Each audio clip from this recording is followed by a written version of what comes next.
Some people collect coins or stamps, but I collect socks. I have a dresser with drawers labeled Daily Socks, Lonely Socks, Holy Socks, and Sock Heaven. The daily drawer helps me get dressed every morning. When I'm bored, I reorganize it. I group the socks by color. Then I group them by style: dressy, casual, or athletic. Then by length: ankle, crew, or knee-high. The lonely sock drawer is for those who have lost their partners.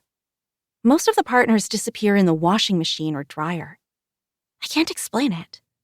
Somewhere between the tossing and soaking and wringing, one gets lost. I don't know where it goes. Maybe aliens abduct it. Holy socks aren't for angels.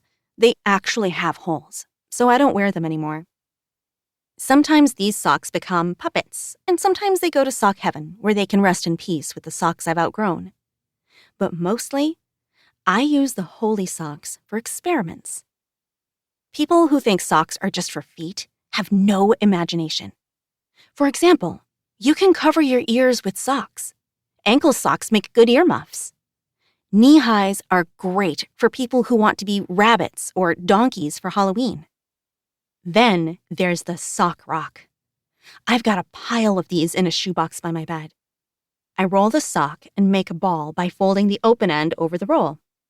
Socks are also great as coasters, bookmarks, wallets, and dusters.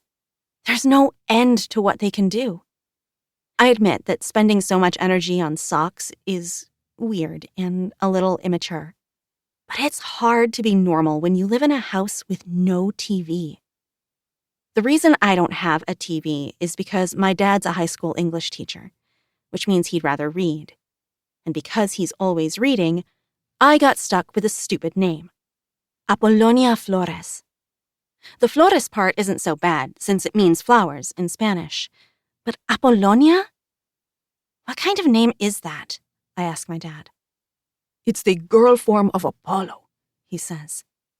He was the god of the sun. Get it? It's my way of calling you a sunflower. I'd rather be called Sunflores. That's close enough, don't you think? But my dad doesn't hear me.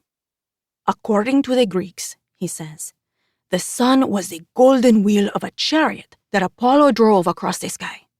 He was also the god of music, poetry, medicine, and fortune-telling. Whenever my dad speaks, I can't help thinking that he looks like the teachers on Disney Channel specials. Graying hair, lean body, wire-rimmed glasses. He always acts the part, even at home. It makes asking questions dangerous, because something that takes most fathers 5 minutes to explain takes mine an hour. Thank goodness my name is too long, even for my father. Everybody calls me Lina instead.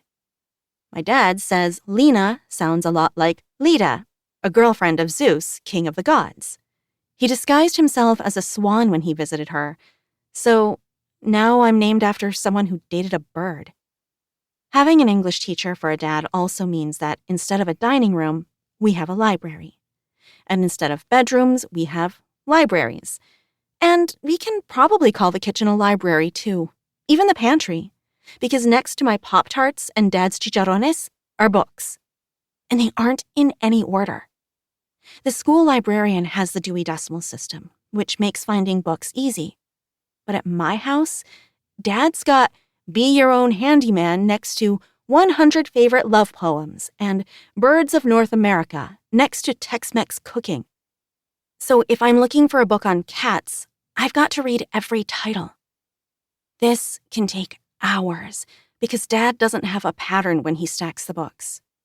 Some titles read top to bottom, while others read bottom up. And the titles of horizontal books are upside down as often as they're right side up. Anyone can see the books are used. All the paperback spines are creased and the hardback jacket's torn. The pages are yellowed, dog-eared, underlined, highlighted, and tagged with pink or lime green post-its. Other than that, the books are clean, which is weird because my dad will forget to dust the coffee table long before he forgets to dust his books. He stands before a shelf with a rag, pulls out the books one by one, and wipes the dust off. This eats up hours.